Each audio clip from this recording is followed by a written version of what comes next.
Friday afternoon, here we go. It is Friday, and it is the last day in this 4 years of February 28th. True. Because I think we get another one next year, don't we? We get a 29th day. Anyway, yeah. Have not looked time, far ahead. time is always the issue, Smithy, and it certainly is in our landscape, buddy, where we have an amazing community that just give time all the time. So That's all they do.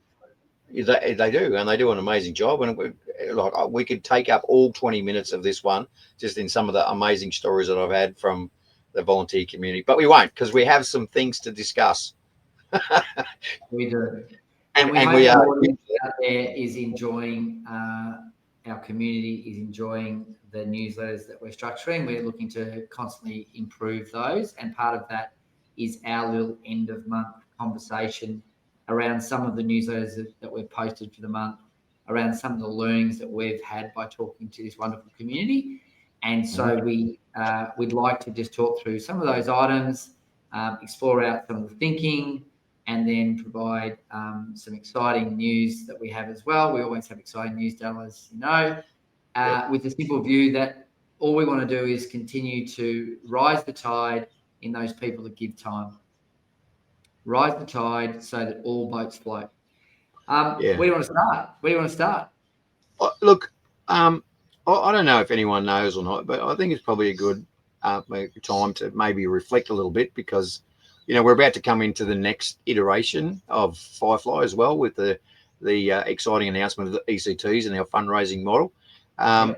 So it might go, if we just go down old memory lane for a second, Smithy, about why we have this passion to rise the tide, to elevate volunteers, to support our orgs and the greater volunteering community. So, and that conversation for us started about 4 years ago.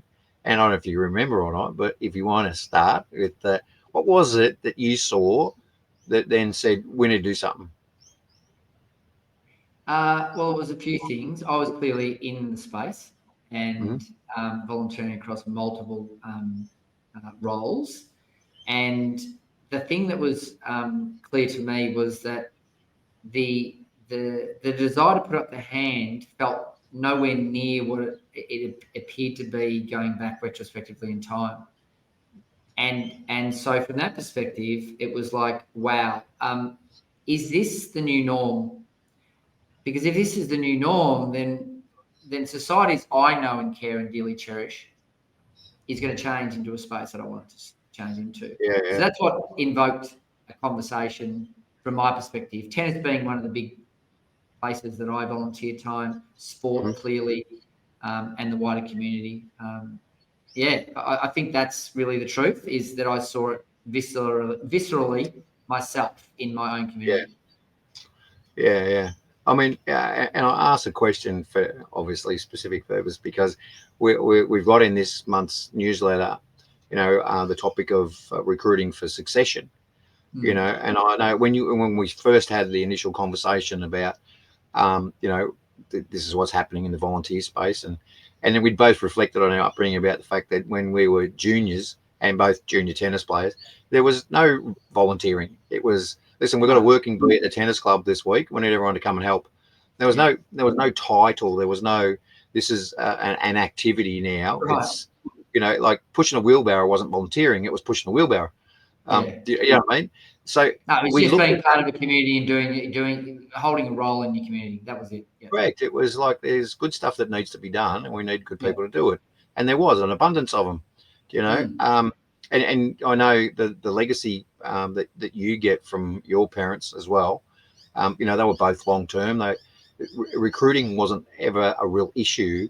And look, and we take into consideration things have changed, time and efficiency and cost of living, and both working, and all sorts of different variables.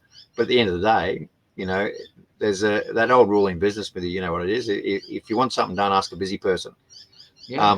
And we find that a lot in the volunteering space too, right? It's just going to happen a lot more in volunteering, unfortunately. That's a bit of a sad scenario. So let's talk about then, that next piece, the recruitment for succession, or or is it retention for succession that requires more recruitment for succession?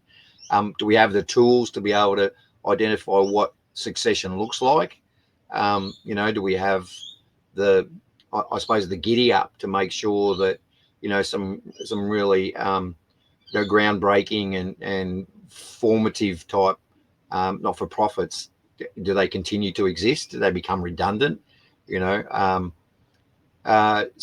yeah, thoughts on that, the recruitment for succession piece, and because you're like in a recruitment for succession at the moment with one of the volunteering roles that you've got. So true that, and part of that recruitment is technology, funny enough, which we'll talk about a little bit later as well. But for the most part, I was at a club forum this morning in our local council, or one of the local councils. I was invited because I am the president of the PTA, the local tennis association, and we had a couple of keynote speakers or guest speakers, which was quite interesting.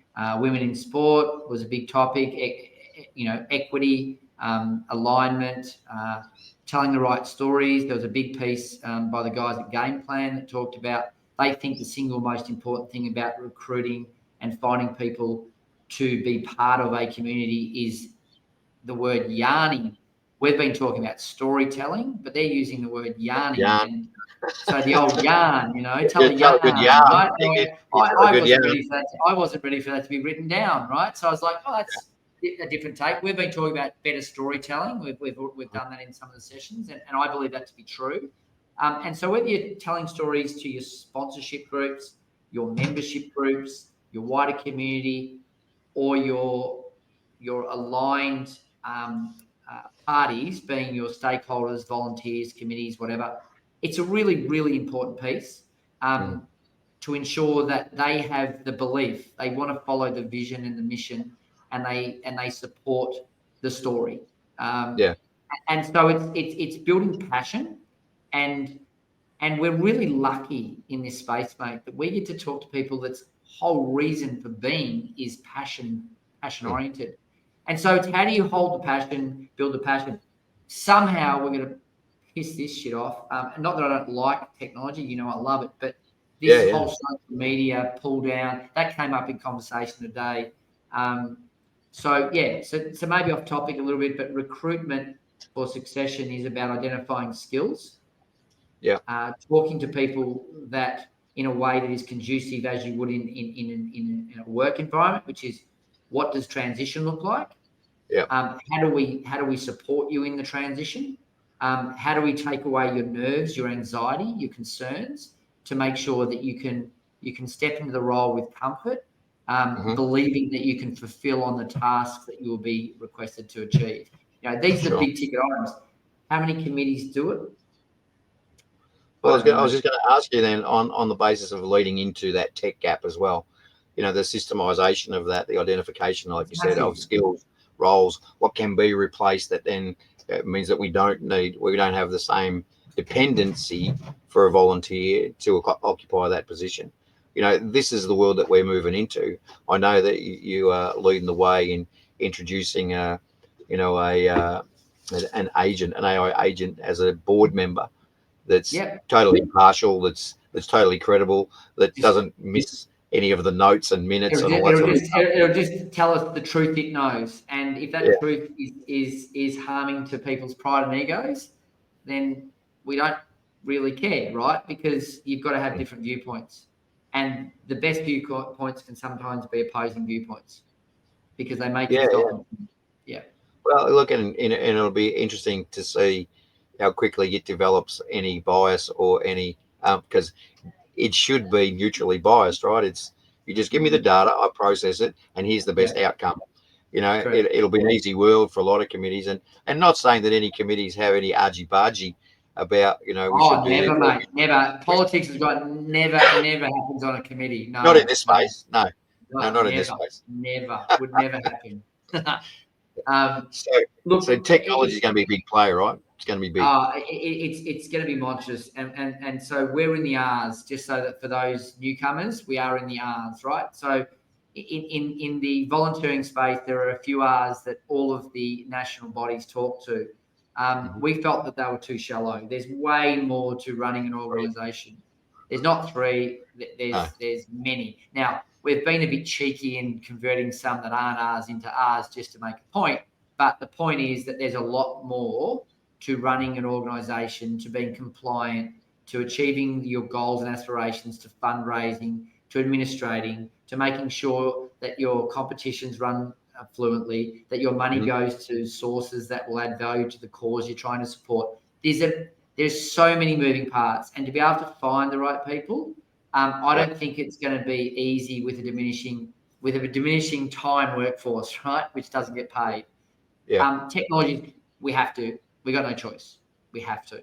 It's not an if, it's a when, and it's whether or not you're prepared to lean in. And so I think we need to take a reality check too, Smithy. Like I've been involved in helping a lot of local footy clubs in the fundraising process to improve their scoreboard facilities. And I'm going, what are we doing? Because, the old metal plates, and there used to be like 6 kids up on the scoreboard hanging different signs up when they'd kick a goal. And we're going to go digital and full, illuminated digital scoreboard. And we go, well, that would be a technological advancement, wouldn't it? And also a reduction in volunteering requirement. So there's a lot of us that have already done that, but you now seem to get this, well, we can't see AI, so it's not the same as a digital scoreboard. You go, well, in reality, it is. It's a really good point, mate. Like, it's a great point, and normally that happens out of FOMO. It doesn't happen out of necessity. It happens because someone moans that you haven't got a digital scoreboard.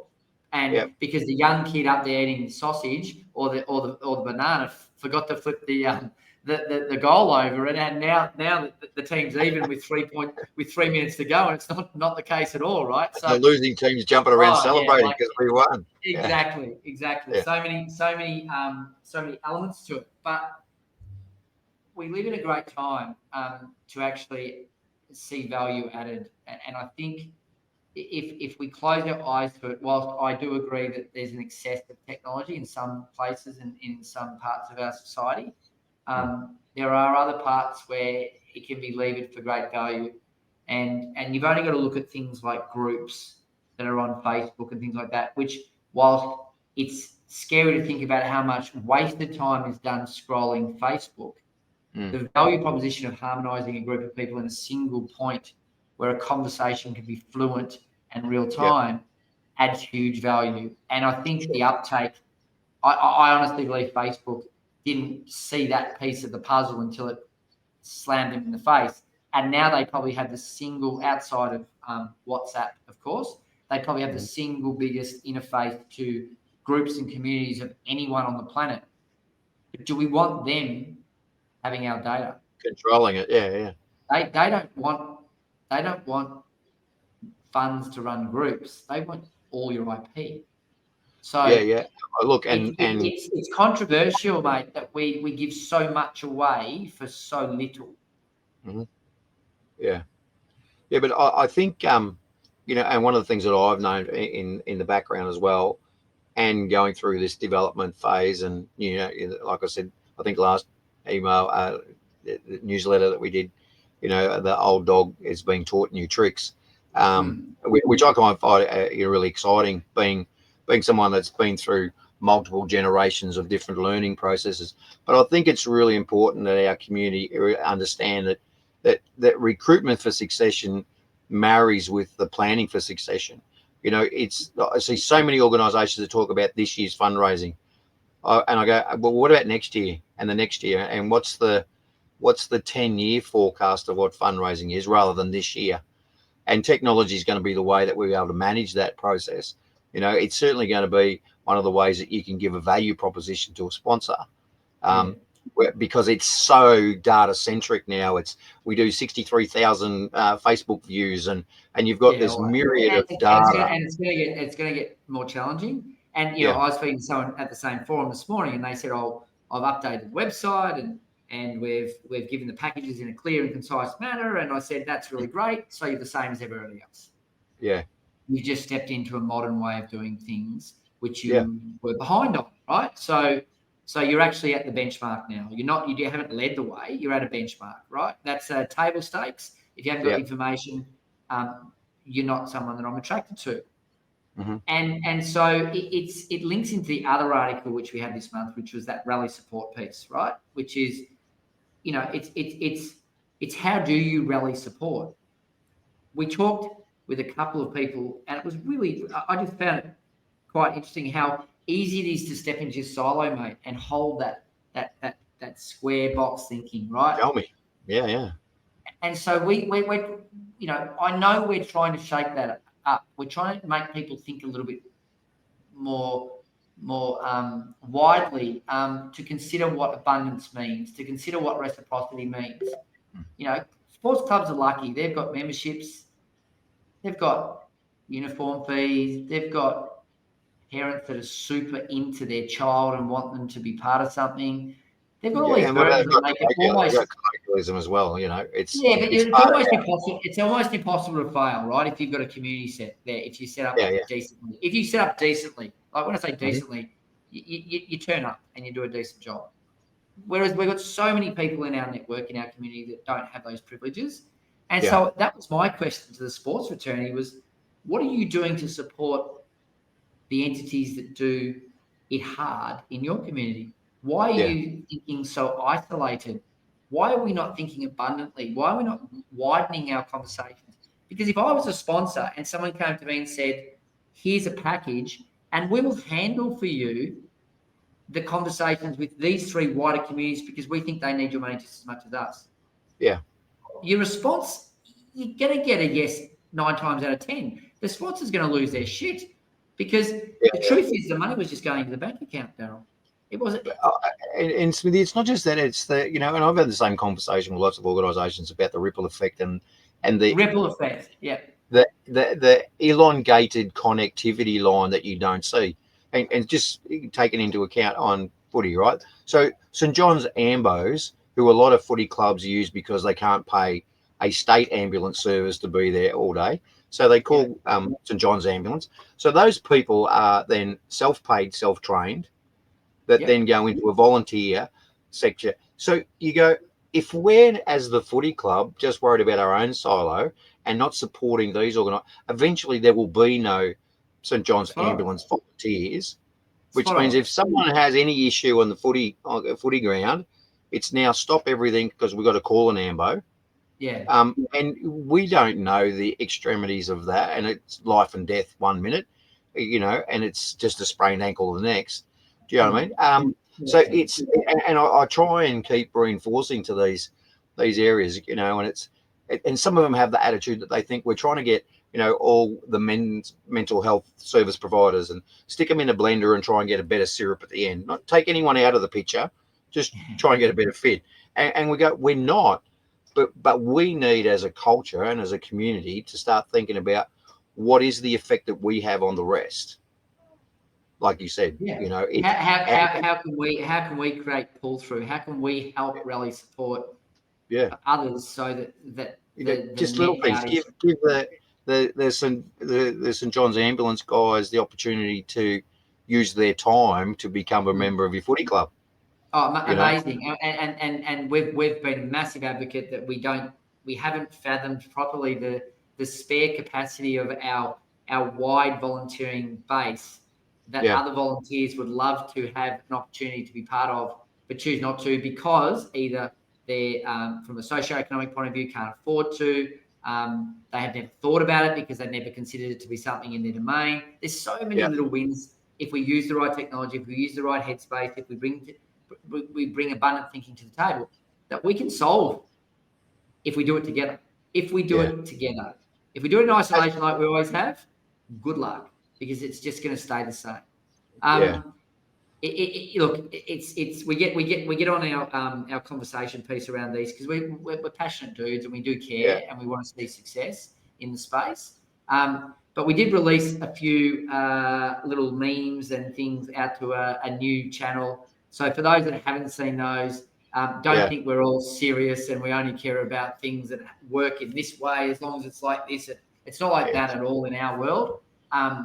It's about having fun and doing it differently. And that's what gets us out of bed in the morning. So I hope you're liking the LMAOs, because I certainly like to check them before they go out and have a bit of a giggle about some of the content. Yeah, we always need a good laugh at it, right?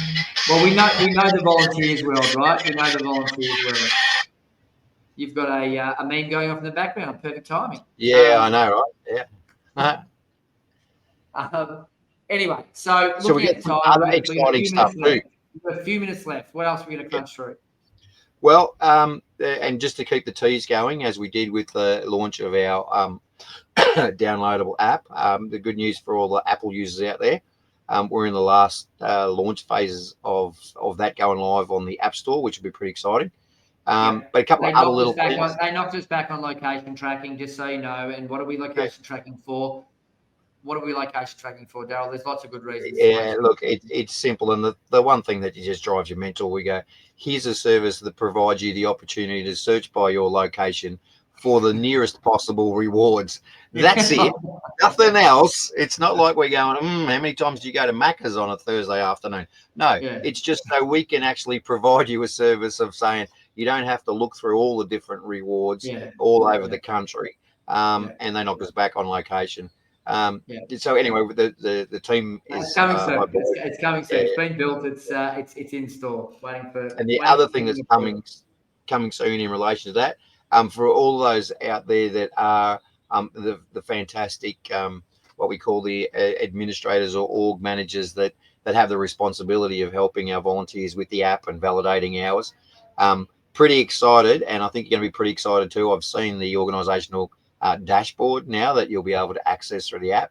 Can't tell you a lot about it yet because we want to keep it a bit of a surprise, but some great functionality in there, some obvious, of data that you're going to be able to pull through and see at a real glance now what your organisation and the volunteers are doing. So that's pretty exciting too. We're trapping data. We're measuring stuff for organisations, right? We're measuring stuff. We're measuring how they impact their community and a few other little nuts and bolts there that are getting pretty cool from an administrator's point of view. But also, Bob's your uncle or Sally's your aunt, they might be able to be used in the future. Yeah. They might be able to be used in the future, and we might leave it at that. Sure. Yeah, let's leave it at that. They might have to be used in the future for something pretty cool. So we'll leave it at that. Who knows? What else we got? Look, a couple of things. We are rapidly running out of time. It's fantastic that we get a chance on, like on a Friday afternoon to catch up. For all those that know, we're both at opposite ends of the country. Smithy head office in Frankston, and I'm up here in Queensland. So it's great to be able to catch up. I'm a bit closer to beer o'clock than you. That's all that means. Yeah.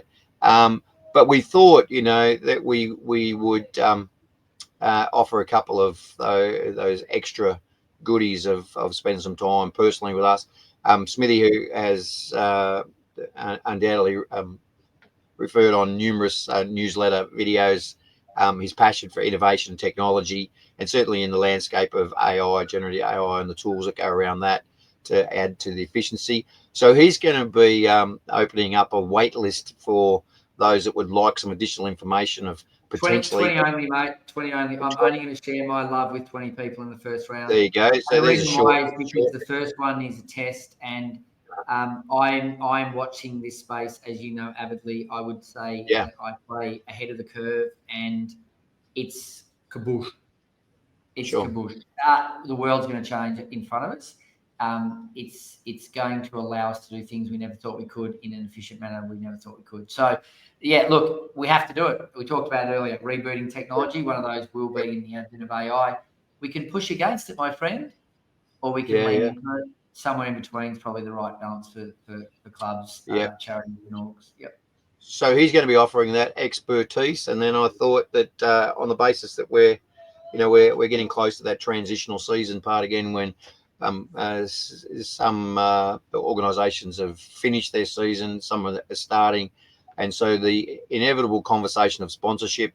So we thought we'd put together a little masterclass on sharing some of the tips that I've used over the last 14 years to help in relation to, potentially looking at the ways in which we engage with sponsors, how we structure sponsors, how we find sponsors. So that's pretty exciting. They'll all be in the newsletter. You can click on them and book in. Again, they're all limited in relation to numbers that we can talk about and talk to. Some distinct offers for volunteers. They're in the newsletters. Look at those. You'll see them. Jump on the app. You'll see those. Yep. We need some feedback. Do you like what you're seeing? Do you like what you're seeing? Is the information valuable? What would you like to see? What rabbit hole would you like us to crawl down? Because we will, if we see it, and whether it's conspiracy, tinfoil hat, real, unreal, doesn't really matter. Send it our way. We'll go down the tunnel and we'll see what comes out the other side. Don't be surprised if it does turn up being a meme for our LMA. And don't be surprised that I don't use a DeepSeek or a highly functional LLM. There's another word acronym that no one knows about to actually service up a result, because I do like efficiency too, Daryl. See the reason that you guys out there, you have to book into Smithy's AI wait list, because he's already dropping the carrots all over the place. I might even write a grant for one of the attendees on the fly. What do you reckon? Instantly? A grant proposal on the fly. There you go. I might even do that. If I'm asked nicely and someone puts up their hand and smiles and wants to attend, I reckon I'll do that on the fly. Do you know what? And I reckon once you've done that, we might even get close to be able to generating a new sponsorship proposal on the fly as well, Smithy. There's a few things I could generate pretty quickly, I reckon. Yeah, maybe. Yeah. Anyway, imagine shortcutting pain. That would be a terrible thing, wouldn't it? Yeah, imagine that. Imagine alleviating some of my workload. Imagine that. Wow. Imagine the burden. Wow. That would add to the recruitment of volunteers if we didn't say, hey, listen, we'd just like you to sign on for 1,000 hours a year, thanks. And they go, I'm looking forward to that short. That should land pretty. That'll be a meme in its own right. I hope that's quite humorous. Well, listen, we are way over time. We got to go. Got to go. We love what you're all doing. Keep doing it. It's great. We'll keep working now. LM goes off to keep elevating you all. Love our chats. Love you guys out there, because we know what you're doing, and see you on the next one. Au revoir. Yeah, you bet. Terrific. Thanks.